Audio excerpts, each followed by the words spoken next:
नमस्कार, स्वागत है आप सभी का महाबहस में। मैं हूं आपके साथ मेनका चौधरी।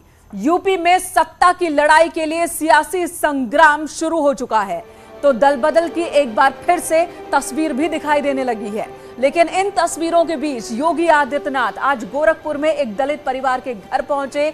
वहां पहुंचकर उन्होंने खाना खाया और संदेश बहुत साफ देने की कोशिश की कि विरोधी चाहे जितने आरोप लगा ले, लेकिन उनकी सरकार सबका साथ, सबका विकास और सबका विश्वास, इसी पर काम करती है। बीजेपी के बागी जो अब समाजवादी पार्टी के साथी हो चुके हैं, उन्होंने आरोप लगाया कि 5 साल में योगी सरकार ने कोई काम नहीं किया। बीजेपी सरकार ने दलितों, नौजवानों, किसानों और बेरोजगारों की लगातार अनदेखी की है और उनका हक मारकर कुछ ही लोगों को फायदा पहुंचाया है।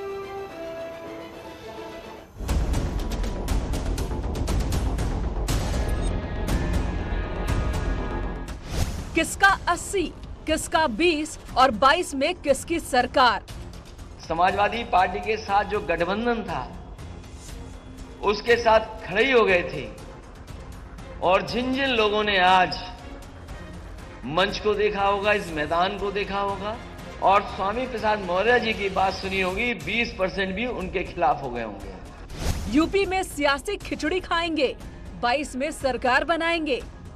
जहां जहां M+Y होता है वहां पे जो non OBC minus Yadav OBC होता है वो जुड़ता नहीं है। ये सच्चाई है उत्तर प्रदेश की। तो अखिलेश जी इसलिए ज्यादा खुश ना हो।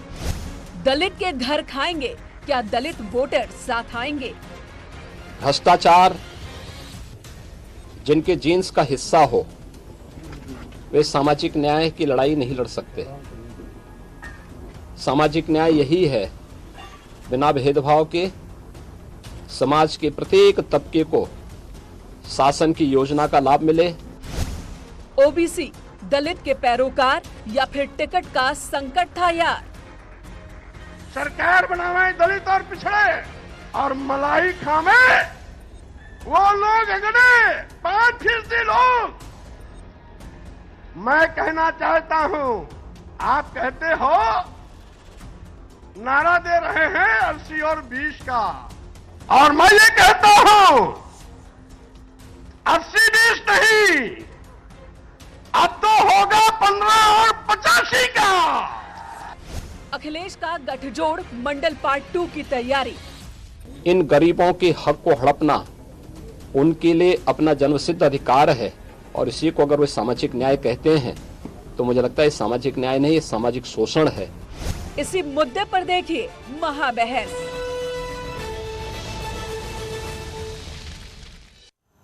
वार पलटवार तीखे हो चुके हैं, आरोप प्रत्यारोप तेज हो चुके हैं, और इस बीच महाबहस में हमारा आज का सवाल क्या है ये आपको बता दूं। हमारा आज का सवाल है कि किसका 80, किसका 20 और किसका 2022? सियासी जो लड़ाई है, सरकार कौन बनाएगा? दलित के घर खाना खाने से क्या जीत जाएंगे 2022? ओबीसी दलितों की बात हो रही है, ये बात वाकई में इनकी पैरोकारी है या खुद के टिकट का संकट था? अखिलेश का गठजोड़ मंडल पार्ट 2 है क्या? तो सियासी खिचड़ी खाकर क्या 2022 में सरकार बना लेंगे? ये वो तमाम सवाल है महाबहस में हमारे, जिसका जवाब आज हम अपने मेहमानों से लेंगे। हर एक से हर सवाल होगा। तो क्या बीजेपी को उस गैर यादव ओबीसी वोट बैंक के खिसकने का डर सताने लगा है, जिसने 2014, 2017 और 2019 में बीजेपी सरकार बनाने में बड़ी भागीदारी निभाई थी? यह सवाल इसलिए है क्योंकि एक तरफ समाजवादी पार्टी के दफ्तर में दलितों, पिछड़ों की अनदेखी का आरोप लगाते हुए स्वामी प्रसाद मौर्य सपा में शामिल हो रहे थे, और उसी वक्त सीएम योगी आदित्यनाथ एक दलित के घर पर खाना खाने पहुंचे थे और सीएम ने कहा कि अमृतलाल ने उन्हें खिचड़ी का प्रसाद खाने के लिए बुलाया था। तो सियासी संग्राम और सियासी समीकरण क्या है ये आपको दिखाते हैं। कब किसके यहां खाना खाने पहुंचे सीएम योगी आदित्यनाथ, ये भी आपको बताते हैं। 14 जनवरी 2022 गोरखपुर में योगी आदित्यनाथ अमृतलाल के घर पहुंचे, ये आज की बात है। 24 अप्रैल 2018, इससे पहले प्रतापगढ़ में योगी आदित्यनाथ ने दयाराम सरोज के घर पर खाना खाया था। उससे पहले 27 अप्रैल 2018 अमरोहा में प्रियंका देवी के घर पर खाना खाया था। 31 मई 2016 वाराणसी में शाह ने गिरिजा प्रसाद बिंद के घर पर खाना खाया था। 23 जुलाई 2017 को जयपुर में शाह ने दामोदर बलाई के घर पर खाना खाया था। ये दांव इसलिए भी चला गया क्योंकि बीजेपी को छोड़कर जाने वाले नेताओं में कई ओबीसी और दलित समर्थक नेता शामिल हैं। इस नुकसान के डैमेज कंट्रोल के लिए बीजेपी जुट चुकी है। स्वामी ने आरोप लगाया और बीजेपी ने पलटवार किया है। चलिए आपको दिखाते हैं कि बीजेपी दावा जरूर कर रही है, लेकिन इस तस्वीर को समझिए और यूपी में सियासी गोलबंदी में अहम रोल अदा करने वाली ये तस्वीर। स्वामी प्रसाद मौर्य ने क्या क्या आरोप लगाए हैं और बीजेपी ने क्या जवाब दिया है, आपको दिखाते हैं। स्वामी प्रसाद मौर्य ने पहला आरोप, पार्टी में अनदेखी हुई थी। बीजेपी का सवाल, 5 साल तक क्यों खामोश रहे, क्यों चुप रहे? 5 साल पीड़ा में रहना पड़ा स्वामी प्रसाद मौर्य। बीजेपी ने पूछा, सिद्धार्थनाथ सिंह ने पूछा, कुछ ने पुत्र मोह में पार्टी छोड़ी है। हालांकि स्वामी प्रसाद मौर्य ने आज कहा कि मैंने बेटे के लिए टिकट नहीं मांगा था। अगला दिखाते हैं आपको, दलित पिछड़ों की अनदेखी हुई। स्वामी प्रसाद मौर्य ने आज भी ये आरोप लगाया, 5 साल तक तो मलाई खाई आपने, ये कहना है बीजेपी का, और अब दलितों की याद आ रही है, पिछड़ों की याद आ रही है। अगला आरोप क्या है, सोच समझकर ही फैसला लिया स्वामी प्रसाद मौर्य का, और इसी के साथ उन्होंने दावा किया कि बीजेपी की सरकार अब बाहर हो जाएगी। और इस पर बीजेपी ने क्या कहा, 5 साल तक क्यों नहीं कहा और अब अनदेखी की बात क्यों हो रही है? अब 5 साल तक सत्ता में रहने के बाद ये तमाम सवाल क्यों? चलिए हमारे मेहमान कौन कौन से हैं उनका रुख कर लेते हैं। इस वक्त हमारे साथ मनोज रघुवंशी जी जुड़े हैं, वरिष्ठ पत्रकार के तौर पर। प्रियंका गुप्ता हैं, प्रवक्ता कांग्रेस। अनिला सिंह है, प्रवक्ता बीजेपी। प्रोफेसर धर्मेंद्र यादव हैं, नेता समाजवादी पार्टी। सबसे पहले अनिला जी आपके पास आती हूं। आप सभी 80-20 करते रह गए, 85-15 की स्थिति बन गई और ये पता नहीं चला आप लोगों को। मेरी सबको राम राम जी। दिन सब लोगों ने मनाई है, फिर सारी शुभकामनाएं आपको भी। देखिए, मैं बड़ा ताज्जुब करती हूँ। ताज्जुब इसलिए करती हूँ कि संगत का असर कैसे आता है। स्वामी प्रसाद मौर्य आज जो है फॉर्मली अपने 2-4 जो इनके साथ इनके चेले चमचे हैं उनको लेकर ये अखिलेश यादव जी के पास चले गए और समाजवादी पार्टी फॉर्मली इन्होंने ज्वाइन करी। और हमने देखा कि पीछे पोस्टर पे लिखा हुआ था वर्चुअल रैली, और सामने जो है एक हुजूम बैठा हुआ था, मंच पर एक हुजूम बैठा हुआ था। इलेक्शन कमीशन ने भी कहा था कि 15 तारीख तक आपको कोई सभा, कोई नुक्कड़ सभा, कोई रैली नहीं करनी है, जो काम करना है आप वर्चुअली करिए। पोस्टर लगा रखा है वर्चुअल रैली, और सैकड़ों आदमी सामने बैठे हुए थे, क्योंकि अनिला जी प्रशासन उसमें एक्शन ले रहा है। अनिला जी प्रशासन एक्शन ले रहा है, उसमें कार्रवाई हो रही है, एफआईआर दर्ज हो चुकी है, आगे भी एक्शन ले रहा है। आपसे जो सवाल पूछ रही हूँ उसका प्लीज जवाब दीजिएगा। आज एक और आरोप स्वामी प्रसाद मौर्य ने लगाया, बहुत गंभीर बात कही उन्होंने, कि जब 2017 के चुनाव में आए थे तो केशव प्रसाद मौर्य, स्वामी प्रसाद मौर्य, इन लोगों का चेहरा इनके नाम के साथ चुनाव में आए, जीते, लेकिन मुख्यमंत्री बना दिया योगी आदित्यनाथ को। तो पिछड़ों के दम पर सरकार बनाई और फिर पिछड़ों को भूल गए, गंभीर आरोप लगाए उन्होंने। मेरे को बात पूरी करने दीजिए। देखिए, ऐसा कि मैंने इनका चरित्र बताती हूँ कि जिस पार्टी में गए तो वहां पे किस प्रकार से कानून की धज्जियां उड़ानी है, वहां पे पैर रखते ही वो शुरू हो गए हैं। ये कहते हैं कि भारतीय जनता पार्टी को मैं नेस्तनाबूद कर दूंगा। आज भी इनकी बेटी भारतीय जनता पार्टी के परिवार में, तो जिस परिवार में इनकी खुद की बेटी है उस परिवार को कहते हैं कि मैं इसको खत्म कर दूंगा, मैं तो नेवला हूं, ये नागनाथ है, ये सांपनाथ है। ये अपनी बिटिया के परिवार को ही समाप्त करने की बात करते हैं। ऐसा पिता मैंने तो नहीं देखा जो अपने खुद की बेटी के परिवार को खत्म करने की कसम ले रहा हो अपने खुद के स्वार्थ में। ये देखिए, राजनीतिक दल बदलते ही किस प्रकार का स्वभाव इनका हो गया है। और सबसे पहले मैं बात बता दूं, स्वामी प्रसाद मौर्य हो या कोई भी हो, ये हमारे कोर काडर के नहीं है। हमारी वजह से इन्होंने जीत हासिल करी थी। अगर इतने ही ये पारस थे तो बीएसपी में रह के जिस राजनीतिक दल ने इनको नेता बनाया उसका उद्धार क्यों नहीं कर दिया? जब तक ये मिनिस्टर थे जा कर, एक सेकंड, जब तक ये मिनिस्टर थे जा कर लोगों के बीच में कह रहे थे हमने ये काम किया, हमने वो किया, सरकार इतना अच्छा काम कर रही है, जो अनेक कार्यक्रम भी हम लोगों ने किए, तो उसमें भी यही तो राजनीति का दस्तूर है, यही तो राजनीति का दस्तूर है। 2017 में जब आपके साथ आए थे, उससे पहले बीएसपी में थे और उस दौरान वो बीजेपी पर आरोप लगाते रहे। 17 में आए, आपने दिल खोलकर स्वागत किया और अपने साथ, जैसा कि उनका दावा है कि वो बड़ी संख्या में वोट बैंक लेकर आए अपने साथ। उससे पहले 45 सीट बीजेपी के पास, और उन्होंने नंबर 1 की पार्टी बना दी, और अब वो कह रहे हैं कि वापस उसी 45 सीट पर तीसरे नंबर पर धकेल देंगे। हम लोगों ने दिन भर सुना है। जी अनिला जी, आपके पास आऊंगे, धर्मेंद्र यादव से जवाब ले लेती हूँ। धर्मेंद्र जी, आज वो आपके साथ आए और एक के बाद एक 15 85 की बात करने लगे, आप लोगों ने हाथ में हाथ डालकर फोटो भी खिंचवाई, लेकिन ये बताइएगा जरा कि इन सभी को अगर आप टिकट देते हैं तो अपने लोगों को क्या देंगे? मेनका जी, पहले तो मैं अनिला बहन जी की बात का जवाब दे दूं। आप इनके अंदर इतनी कुंठित मानसिकता है भारत तो पिछड़ों के प्रति, दलितों के प्रति, जो शब्द का इस्तेमाल इन्होंने किया कि वो चमचे थे उनके, चेले थे उनके, चेला चमचा चिलम में भारतीय जनता पार्टी की परंपरा है, यही सोच इनकी है पिछड़ों के लिए और दलितों के लिए। यही बातें लोग डाइजेस्ट नहीं कर पाते हैं। शायद यही कारण है कि इस सूबे के मुख्यमंत्री किसी दलित का, किसी पिछड़े का हाथ नहीं छूते हैं, चाहे वो मुख्यमंत्री क्यों ना हो, उसे स्टूल की कुर्सी पे स्टूल पे बैठा देते हैं। इसलिए स्टूल पे बैठाते हैं कि अगर सोफे पे बैठाएंगे तो सोफे को सैनिटाइज करना पड़ेगा, धुलना पड़ेगा। आपके पास है ऐसी कोई तस्वीर? धर्मेंद्र जी, ऐसी कोई तस्वीर है आपके पास? फाइबर की, हाँ है हमारे पास, ठीक है, बिल्कुल है, पूरे मीडिया के पास है मेनका जी, ये तस्वीर पूरी मीडिया के पास है। और आज की तस्वीर भी चल रही है, आज की तस्वीर भी चल रही है, अमृत लाल के घर पर उनके साथ जमीन पर बैठकर खाना खाते दिख रहे हैं। केशव प्रसाद, अच्छा होता, बहुत अच्छी बात आपने पूछ ली मेनका जी, अच्छा होता कि हाथरस की दलित बेटी की चिता के सामने जाके नाक रगड़ते और माफी मांगते पूरे भारत की बेटियों से कि मुझसे गलती हो गई, मैंने पेट्रोल डलवा के उस बेटी को जलवा दिया, तब जाके उस बेटी की आत्मा को शांति। अनिला जी जवाब दीजिए, खाना खाने से नहीं मिलेगी। अनिला जी जवाब दीजिए, खिचड़ी खा लेने से सरकार नहीं बन जाएगी, सत्ता नहीं बन जाएगी, सामाजिक समरसता का संदेश नहीं चला जाएगा।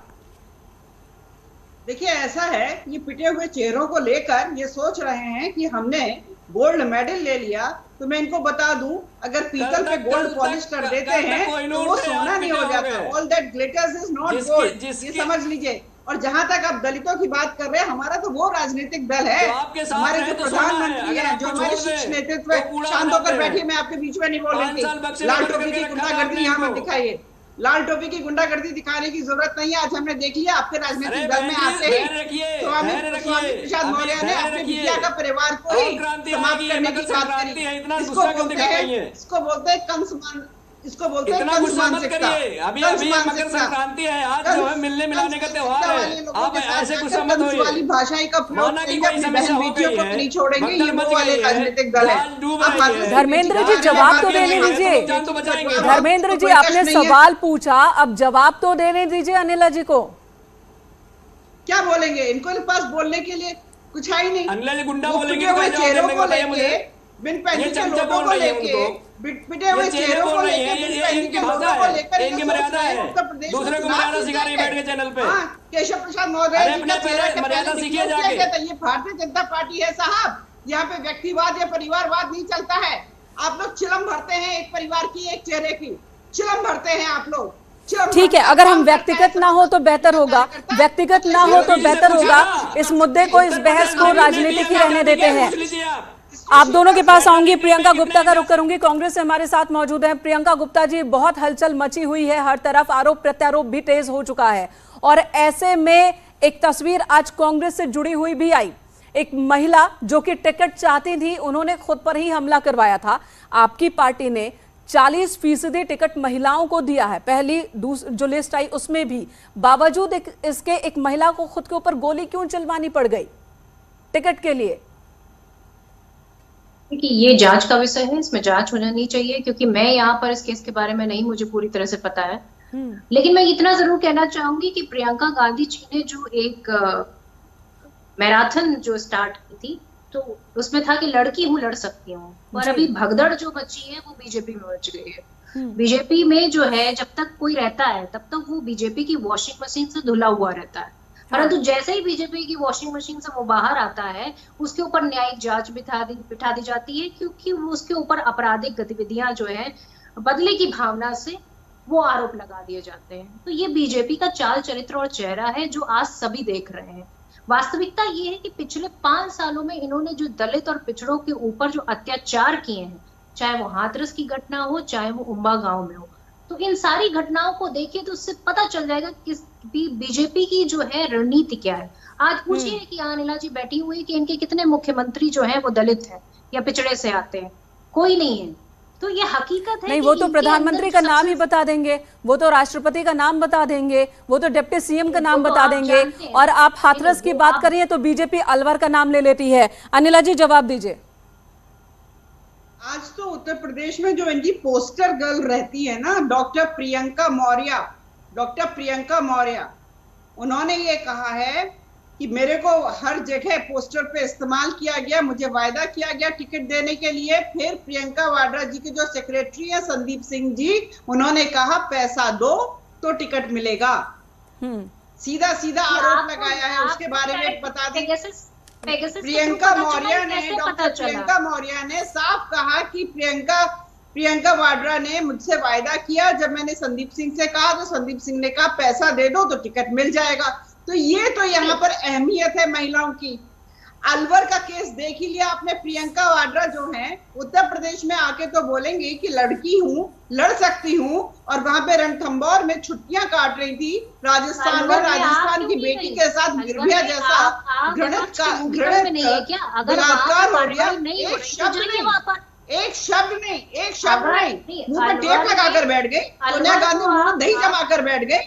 राहुल गांधी क्या सो रहे हैं? एक ट्वीट नहीं, कोई कुछ नहीं। ठीक है, पब्लिक भी देख रही है और पब्लिक को सब पता है, पब्लिक देख रही है, पब्लिक को सब दिखता है। ठीक है, अब मनोज जी के पास चलूंगी, लेकिन उससे पहले चल जाती है। और धर्मेंद्र जी कुछ कहना चाहते हैं। धर्मेंद्र जी जल्दी से कहिएगा, फिर मनोज जी के पास जाना है। मेनका जी, अहम बात यह है कि जितने मंत्रियों ने भारतीय जनता पार्टी छोड़ी है, उन सब ने जो आरोप लगाए हैं वो उससे साफ हो जाता है। जो समाजवादी पार्टी 2017 के बाद से लगातार कह रही है कि भारतीय जनता पार्टी पिछड़ा विरोधी है, भारतीय जनता पार्टी दलित विरोधी है, भारतीय जनता पार्टी किसान विरोधी है, भारतीय जनता पार्टी व्यापारी विरोधी है, भारतीय जनता पार्टी नौजवान विरोधी है, उन सब पे मुहर एक के बाद एक करके लगाते चले जा रहे हैं। और आप देखिएगा, मुझे तो उम्मीद है इनकी पूरी कैबिनेट कहीं ना खाली हो जाए। 80% की बात कर रहे हैं, 100% कैबिनेट ही ना खाली हो जाए। अगर वो पूरी कैबिनेट आपके पास आ जाती है, अगर पूरी कैबिनेट समाजवादी पार्टी के पास आ जाती है, तो फिर बीजेपी और समाजवादी पार्टी में अंतर क्या रह जाएगा? क्योंकि वही कैबिनेट तो 5 साल सरकार चला रही थी ना। मनोज जी ये बताइएगा, जो भाग दौड़ इधर है, 80-20 की बात हुई और अब जो है वो आंकड़ा बदल गया है, 85-15 हो गया है। तो क्या अखिलेश यादव ने एक चक्रव्यूह रच दिया है जिसमें उन्होंने छोटे छोटे दलों को अपने साथ ले लिया? ओबीसी और जिस गैर यादव ओबीसी पर बीजेपी की नजर थी, उनके साथ उनको भी अपने साथ ला रहे हैं। उधर चंद्रशेखर के साथ भी डील हो रही है, यानी कि दलितों को भी अपने हित अपने साथ जोड़ने की कोई चक्रव्यूह बनाते दिख रहे हैं अखिलेश यादव यहाँ पर। जी बिल्कुल बनाते दिख रहे हैं, उनकी पूरी कोशिश है और पूरा हंगामा है मीडिया के अंदर भी। लेकिन देखिए, जो मेन बात है, जो लोग आरोप लगा रहे हैं उनकी क्रेडिबिलिटी क्या है, लोग उनकी बात मानेंगे कितनी? वो जो मलाई खाने 5 साल मलाई खाने वाली बात है। जब मैं देखिए आज से 60 साल पहले मैं 6 साल का बच्चा था, तब ये यकीन था कि एक शादी 7 जन्म तक चलती है। अब जो है वो एक शादी, मतलब एक ही जन्म में 2 शादियां भी हो जाती हैं। जब तक मेरे ख्याल से और 60 साल बीतेंगे तो एक जन्म में 7 शादियां होने लग जाएंगी। पहले होता था एक आदमी एक राजनीतिक दल में होता था और वो अंत तक, जीवन के अंत तक उसी राजनीतिक दल में रहता था। अब स्वामी प्रसाद मौर्य का मतलब दिल है कि मानता नहीं, हर 5 साल में कुछ होता है। वो वक्त तो बदल गया। स्वामी प्रसाद मौर्य कहाँ जनता दल से शुरुआत हुई थी, बीएसपी में आए, बीजेपी में आए और अब समाजवादी पार्टी में जा रहे हैं। और आज एक वीडियो भी शेयर किया बीएसपी के नेता ने, सतीश चंद्र मिश्र ने, जिसमें स्वामी प्रसाद मौर्य बीजेपी और समाजवादी पार्टी को वहां उन पर आरोप लगा रहे हैं। बीजेपी को पिछड़ों के खिलाफ काम करने वाली पार्टी बता रहे हैं, समाजवादी पार्टी को अपराधियों की पार्टी बता रहे हैं। लेकिन देखिए, इन दोनों ही दलों में वो जुड़ गए और वेलकम किया गया। ये सब आंकड़े का ही खेल लगता है। अनिला जी, आपसे आपका सवाल है, इस चक्रव्यूह का क्या तोड़ बीजेपी के पास? ये कोई चक्रव्यूह नहीं है, ये पिटे हुए चेहरे हैं, बिन पैदी के लोटे हैं। ये वही अपनी कॉन्स्टिट्यूएंसी में जाकर सरकार के गुणगान गाते थे मंत्री रहते हुए कि सरकार इतना अच्छा काम कर रही है। ये देखो, हमने तुमको ये योजना का लाभ पहुंचाया, तुम्हें घर दिया, तुम्हें टॉयलेट दिए, राशन आ रहा है कि नहीं आ रहा है, तुम्हारे बैंकों में सीधे पैसे पहुंच रहे हैं कि नहीं पहुंच रहे। अब ये वोटर कहेंगे भाई 5 साल तो हमारे को सारी सुविधाएं मिली, सरकार के विषय में तुम बिल्कुल बहुत ही गाने गा रहे थे, इतनी अच्छी सरकार नहीं हो सकती है, अचानक तुमको हुआ क्या? तुम दूसरे तरफ आ गए और कहने लग गए कि नागनाथ और सापनाथ। भैया, भारतीय जनता पार्टी भारतीय संस्कृति में विश्वास रखती है और हम तो नाग पंचमी में नाग की पूजा करते हैं, परंतु जहां जिन्नावादी सोच है उधर जिन्नावादी सोच पर जाते ही तो ये तो नागों को कुचलने की बात करेंगे, मारने की बात करेंगे, शेषनाग के विषय में शायद नहीं जानते होंगे, कथा पता ही नहीं होगी। तो जैसी संगति में जाएंगे उसी प्रकार की भाषा। अनिला जी, आपने एक सवाल किया था संघमित्रा को लेकर कि बीजेपी अभी भी उनका परिवार। आज संघमित्रा से ही जब हमारे सहयोगी ने सवाल पूछा कि आप बीजेपी में, आपके पिता समाजवादी पार्टी में, तो उन्होंने कहा राजनीति संभावनाओं का ही खेल है, 2024 तक मैं यहां हूं, लेकिन उसके बाद कुछ और भी हो सकता है। आज तो इस परिवार में है ना। मनोज जी ने कहा, विवाह की बात बताई, परिवार की बात बताई। मैं तो कह रही हूँ ना, बीजेपी के परिवार में है ना। ऐसा कंस पिता कोई मिलेगा जो अपनी बहन बेटी के परिवार के लिए ही पूरा नकारात्मक शक्ति के साथ जहर उगले? ये है स्वामी प्रसाद मौर्य। 5 साल जो इन्होंने गुणगान गाए, अचानक बोल रहे हैं कि कुछ नहीं, तो वोटर बिल्कुल नहीं इनके पीछे जाने वाला, समझने वाला। जी, कोई भरोसा नहीं करेगा इन नेताओं का, अनिला जी कह रही है। अनिला जी ये भूल जाती हैं, कंस पिता नहीं था, कंस मामा था। इतने ज्यादा व्याकुल नहीं है, पिछले 2-3 दिन के घटनाक्रम को ये सह नहीं पा रही है, इनकी गलती नहीं है। आप मुझे बता दीजिए कि उत्तर प्रदेश की जनता क्या उस कांड को भूल जाएगी जब भारतीय जनता पार्टी के नेता ने टायर के नीचे किसानों को कुचल दिया था? क्या उत्तर प्रदेश की जनता भूल जाएगी किसान का सिलेंडर 1000 रुपए मिलता है? क्या उत्तर प्रदेश की जनता भूल जाएगी कि उसका जो बिल है 7 गुना बढ़ गया है? क्या किसान भूल जाएगा उसकी आमदनी नहीं हुई? क्या उत्तर प्रदेश की जनता भूल जाएगी सरसों का तेल 235 रुपए लीटर मिल रहा है? क्या अरे ये तो वोटर में छोड़ दो ना, डीएपी खाद 1400 रुपए बोरे में मिल रही है और बोरे में चोरी हो रही है? क्या व्यापारी भूल जाएंगे कि व्यापारी को होटल के अंदर पुलिस ने मार दिया था? क्या भूल जाएंगे? क्या किसान साड़ों के आतंक को भूल जाएंगे? ये कैसी बात करें? सारे किसान को सारी बातें ताजा हैं। हाथरस की बेटी की जलती हुई चिता आज आप अपने आंखों में देखिए जाके अनिला जी। अगर आप आपके परिवार की बेटी होती, इतना दर्द होता तो आपको पता चलता। ठीक है, मामला जो है वो काफी गंभीर है, क्योंकि बात उत्तर प्रदेश की है, बात उत्तर प्रदेश के भविष्य की है, सियासी भविष्य की है। मनोज जी, एक बात बताइएगा, आज सिद्धार्थनाथ सिंह ने भी एक बात कही कि जहां पर एम और वाई जुड़ते हैं वहां पर गैर यादव जो ओबीसी हैं वो छिटक जाते हैं। ये बीजेपी का कॉन्फिडेंस है या ओवर कॉन्फिडेंस है? ये केवल गैर यादव ओबीसी की बात नहीं है। आप ताज्जुब करिएगा कि मुलायम सिंह यादव की इफ्तार पार्टी में मुझे 5 बुजुर्ग मुसलमान गाड़ी तक छोड़ने आए। उन्होंने कहा कि देखिए मनोज जी, हमारा क्या होता है कि जब समाजवादी पार्टी के टिकट पे कोई यादव खड़ा होता है तो मुसलमान जाके वोट दे आते हैं, लेकिन जब मुसलमान खड़ा होता है तो यादव बीजेपी को वोट दे आते हैं। ऐसा अक्सर हो जाता है। तो केवल गैर यादव की बात नहीं है, मतलब यादव भी MY कॉम्बिनेशन में वास्तव में कितना डिलीवरेबल है मुलायम सिंह यादव। बिल्कुल, और मुझे लगता है कि जो वोटर हैं वो भी अभी बहुत माइन्यूटली इस पूरी तस्वीर को, समीकरण को देख रहे होंगे और समझने की कोशिश कर रहे होंगे कि उन्हें क्या कदम उठाना है। आप सभी का बहुत बहुत धन्यवाद इस वक्त महाबहस में हमारे साथ जुड़ने के लिए, इस मुद्दे पर चर्चा करने के लिए। और आज हमने सोशल नेटवर्किंग साइट कू पर जो सवाल पूछा था, ये आपको बता दें, हमारा आज का सवाल था कि क्या पिछड़ों की राजनीति यूपी में चुनावी समीकरण बदलेगी? इस पर एक यूजर ने लिखा है, समाजवादी पार्टी में आए दल बदलुओं की जमानत जब्त हो जाएगी। तो ये कहना है, ये कमेंट है एक यूजर का। फिलहाल इस वक्त महाबहस में इतना ही। एक छोटे से ब्रेक के बाद भी खबरों का सिलसिला जारी है।